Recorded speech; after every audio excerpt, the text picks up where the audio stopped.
Hey there, this is Randy Kirk, and I'm want to talk to you today about something that I never thought I would say.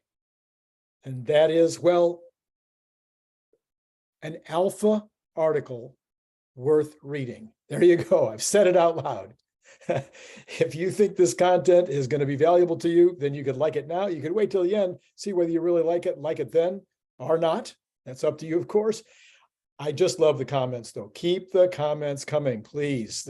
I try to answer as many as I can, and it's certainly the ones that make sense. And then if you're thinking about Patreon, this would be a great place to get on board. As soon as I finish my trip here, I'm going to get back and I'm going to start the effort where we're going to move into the future, how we're going to analyze the future and what it's going to look like to the average citizen when Elon Musk enterprises are starting to actually affect how things look on the ground, how wealthy we are as individuals, how our costs and expenses have gone down, and how our lifestyles have improved.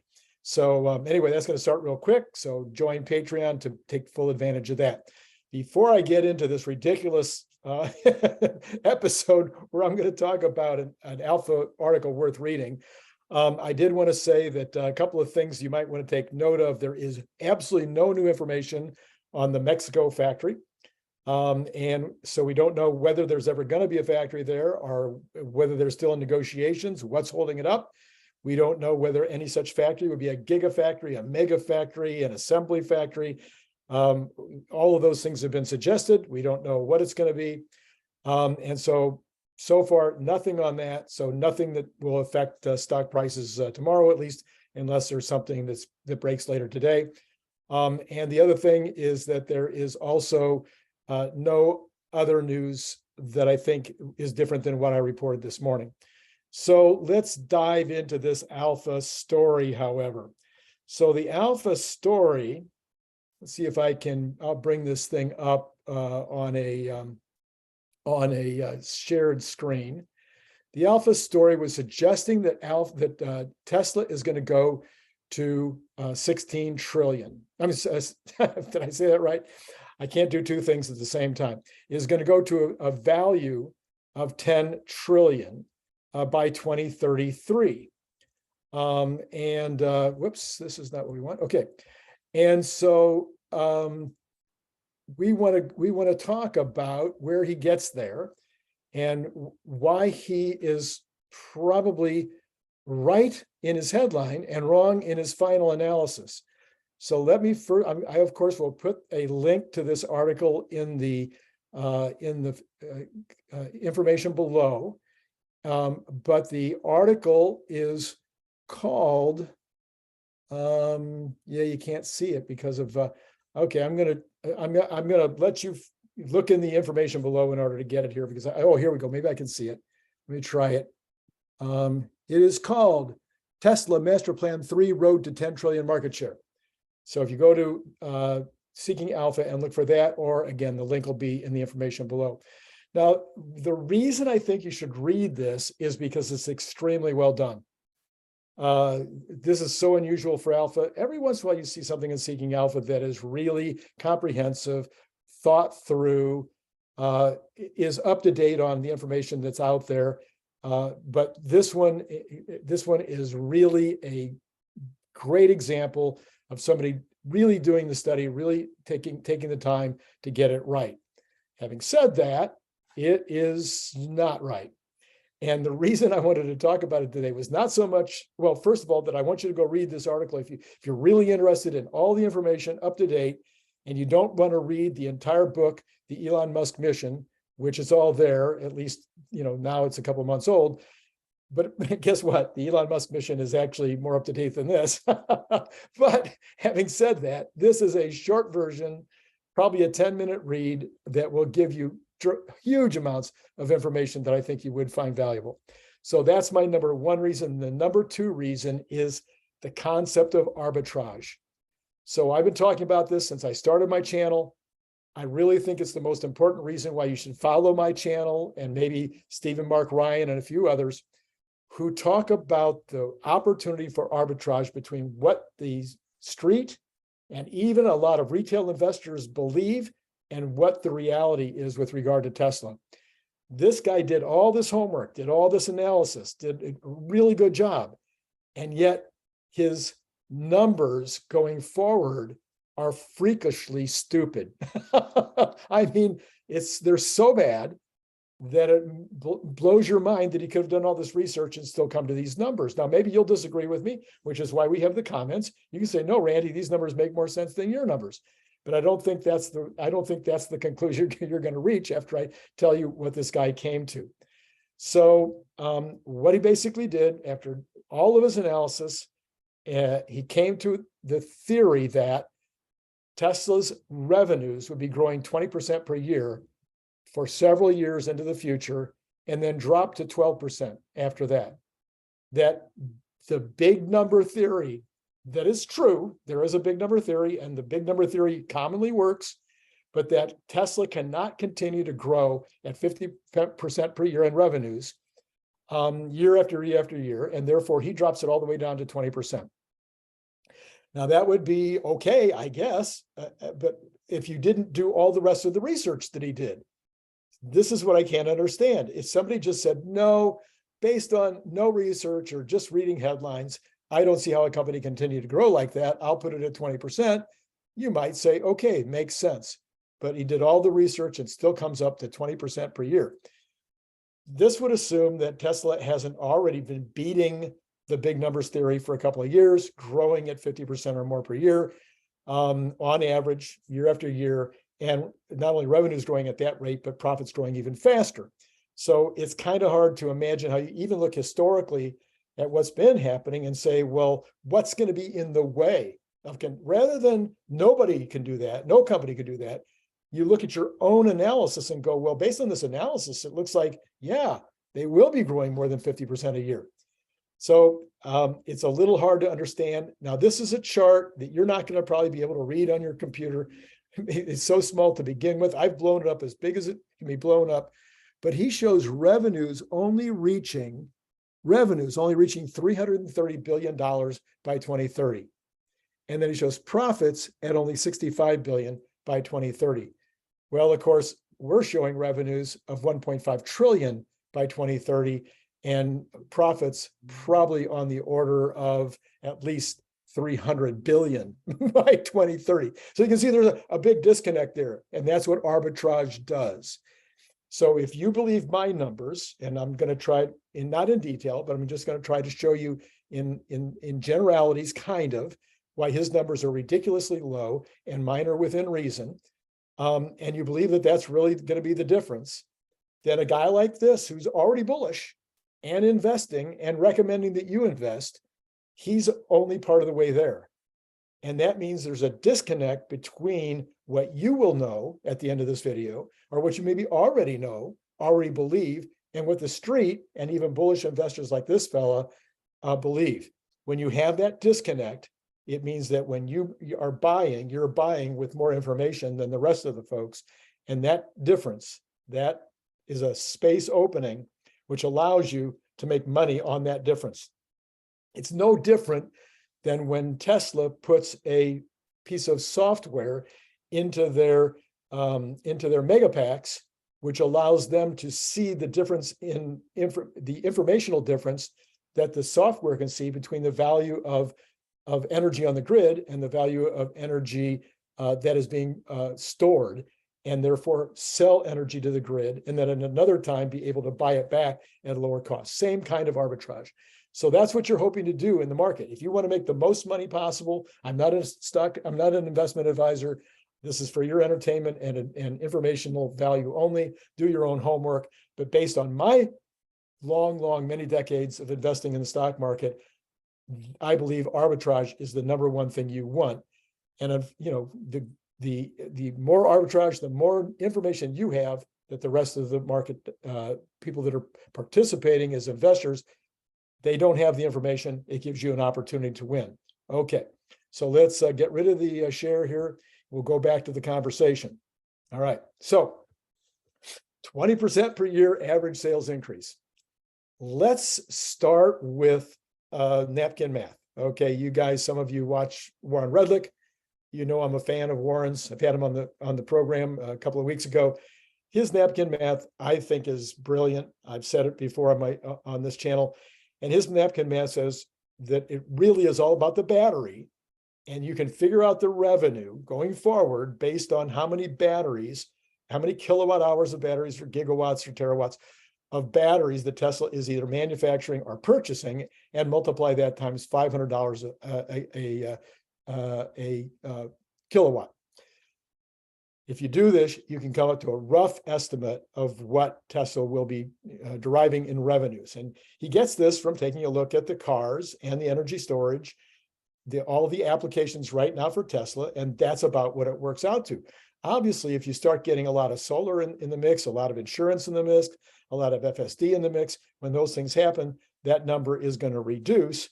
But just looking at cars and energy storage primarily, you can just multiply those terawatt hours by 500, and you're going to get a ballpark number. Oh, also, that number could go down over time as the cost of energy storage goes, the cost of batteries go down, and therefore the cost of energy storage goes down, then the cost of automobiles and also energy storage goes down, then it might not be 500, it might be 400 or 350. So it's not an exact science, but it's a real good way to guess. Well, Elon Musk has said that he plans to make 1 terawatt in the United States by 2030. Actually, I think sooner than that. He said pedal to the metal, fast as possible. And he just announced the expansion of Reno in order to be able to build immediately 100 gigawatts there, and eventually taking it to 500 gigawatts. He's also got 100 gigawatts in Austin, and with the plans to go to at least 200 gigawatts there, my guess is that they will go further than that. So, but overall, he's looking for 1 terawatt produced by Tesla in the United States. That's in addition to the fact that they're going to be producing batteries. We know for sure in Berlin, they're already 80% of the way ready to start ramping there. And we're guessing they'll be making batteries in Shanghai as well, and probably in other factories, especially if there's an Indonesia factory, they're almost certainly going to be making batteries there. So the 3 terawatts that he's planning to make as fast as he can get there by 2030 would already be times 500, that would already be $1.5 trillion in revenue. So that's one way to get to a number way higher than the 65 billion in revenue. I'm sorry, in profit. So yes, I'm sorry. So the 1.5 trillion in revenue times, let's just call it 20%, would be roughly 300 billion in profit compared to the 65 billion in profit that the Seeking Alpha article suggests. Okay, so that's one way to get to that number. Now that doesn't include robotaxis. That doesn't include Dojo as a service. It doesn't include insurance. It doesn't include so many things. It includes all the things that are made with batteries. Okay, get you to 1.5 trillion just by multiplying 500 times 3 terawatts. Okay, well, okay, now what else did this guy miss? Oh, a couple of little things. He totally missed on energy. And it's funny again, because he talks about energy. He talks about Lathrop.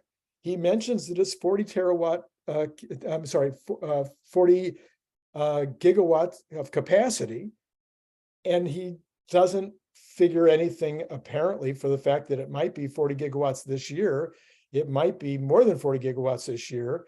And it's certainly going to be more than that next year.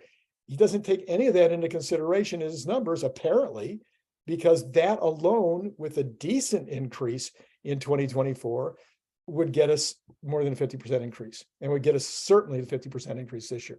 So it's hard to imagine how he describes what the Lathrop factory is capable of doing, and then doesn't seem to put it into the numbers at all.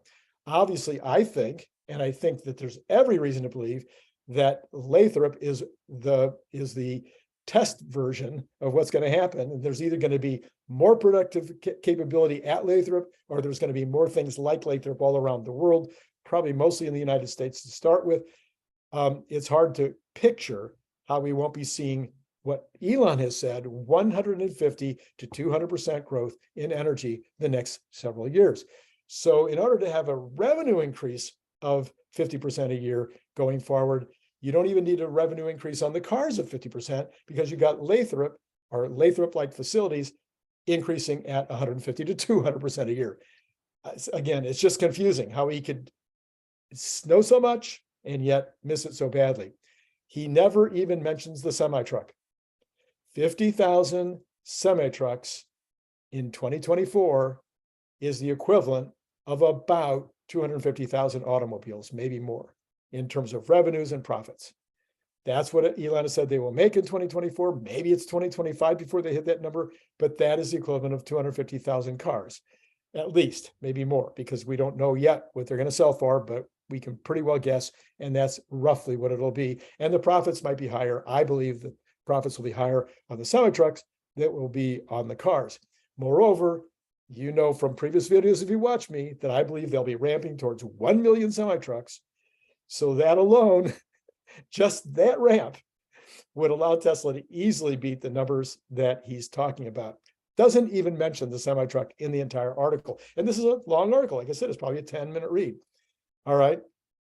Another thing he'd have to be assuming is that either the new cars that are being introduced on March 1, the robotaxi and are the next generation car and or the next generation commercial vehicle that he says is going to come out, or a van or any of the other kinds of things that'll go on this next generation platform, that they're all going to just fail.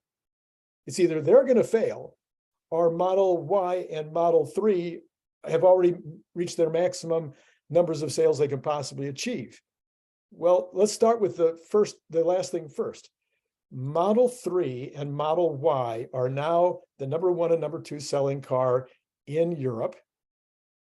Europe is now 25% pure EV for the 25% of all cars sold in Europe are now pure EV. And in the United States, we have a situation where Model 3 and Model Y are also right at the top of all sales, but total EV sales in the United States are still at around 10%. So just in the United States, the second largest vehicle market in the world, you have the opportunity to go from 10 just to 25%, and that alone would hugely impact the overall sales of Model Y and Model 3 going forward. And Netherlands is now at 90% EVs, and that's the rest of Europe is probably going to go from 25 to 95% in the next couple of years. So that alone, Model Y and Model 3 is going to benefit from that. And then there's China, and then there's Japan, and then there's the rest of the world. And a great deal of the rest of the world is still near zero on EV sales. So just looking at Model Y and Model 3, it's hard to imagine that they won't sell every car they can build, and that they have plans to continue to build out their factories at a rate that would allow them to grow at 50% a year just in cars. So we could do the opposite. He suggests, well, there could be some cannibalization when the new Model 3 Highland comes out, or when the new Generation 3 platform comes out, and there's a $25,000 version, a hatchback or something, that those could cannibalize the regular Model 3 or the Model Y or some of the other cars. Yes, anything's possible, but once again, when will we get to mass scale on the $25,000 car? Let's assume that they do what I'm hoping they do, and they start making the $25,000 car in Berlin, in Shanghai, and in the United States within the next 18 months. The first year, it'll be 25 or 50,000 in each factory. The second year, it might be 250,000, 400, 500,000 in each factory. The third year, it might be 1 million in each factory. Those numbers are not going to be eating into the Model 3 and the Model Y anytime soon. So maybe by 2026, but by that time, the entire world will be virtually switching 100%. I believe Tesla will still sell every car they can possibly make. I think you do too. All right, so the Model Y, Model 3 continue at 50% per year by themselves. Now you add the Highland, you add the Generation 3 platform. The Generation 3 platform will be in at least one iteration we know of, which will be the hatchback or whatever it's going to be, probably with 3 different designs, one for Berlin, one for Shanghai, and one for the US. Maybe there'll be other designs. Maybe they'll be made in other factories. Maybe that's what Mexico is for. Whatever it's going to be, those are all going to be new cars, plus a commercial vehicle and probably a van. Other than that, I don't know how they're going to keep up their 50% per year growth. Oh, yeah. Well, there's more ways they're going to keep up their 50% growth. So let's see. Let's take a look. Well, there's robotaxi, of course, we discussed that, but there's also just more uptake on the FSD. I mean, if we get it to the place where you can sleep in the car, then FSD is going to go like this. I believe they're close. I believe there may not be as close as they think they are. I think I've mentioned in another video, I still worry a little bit about parking lots. There's edge cases where there's so much pedestrian traffic and so much moped traffic and bicycle traffic in intersections that it might still be hard to work that out. Let's say where people, if you've been downtown in some cities where people are crossing the road in one direction, and even before the light changes, they're already crossing in the other direction. So there's like almost no time you can go legally. I see that as being a problem. There's a few more like that. Okay, let's move on from that. Okay, we also have, of course, solar. No mention of solar. Mentions the fact that they're in the solar business and that they have a lovely, roof that is like no other roof in the world, and that the world is going solar. And you would think that that would be important to this article, but no mention of solar. So I'm guessing that solar is going to kick in. I don't know whether they'll ever sell many solar panels on roofs. Maybe they will, but I expect them to definitely hit a home run at some point with the solar roof. I don't see how that doesn't happen. They got to get the costs in line. They've got to get the production in line. They got to get enough people to be able to install them. But when those things happen, I see that as being huge. Mention of the supercharger stations, but I don't think he could have been including any revenue. I just did a video last week on the supercharger stations. The revenue potential there is pretty enormous. There should be probably by 2030 a million of these stations around the world. That's going to have to produce some revenue. Mentions SaaS, software as a service. Doesn't seem to think that there's any revenue, significant revenue connected with that. When Tesla has, let's see, they're selling 20 million some years and 10 million. Let's say when they've sold 100, they got 100 million cars on the road. That should be possible by 2030. Let's say they're only getting $10 a month from SaaS. Oh yeah, you do the math. Anyway, no mention of the SaaS from Dojo. No even beginning of a possible revenue model for that. And then nothing for new products like HVAC. The HVAC was promised last year. Maybe it'll come out this year, but it's a huge potential market with a product that's basically already done. Just a matter of fitting it for a house, figuring out how to install it, etc. Maybe they're waiting to finish the solar before they start that. Not sure, but huge potential revenues and profits. So I wanted to bring this to your attention because if you believe most or all of what I just talked about, or maybe you have additional ones you'd like to add in the comments, if you believe most of it, all of it, the number in 2030 is not even 1.5 trillion. The profit is not even 300 billion. The revenue and profits are much greater than that. And he's got it at 65 billion. That arbitrage, your knowledge between his number, which is probably closer to most of the people on the street and most retail investors, the difference between your knowledge and that knowledge is what creates opportunities for wealth. Hey, listen, like, subscribe, join Patreon. It's been great talking to you.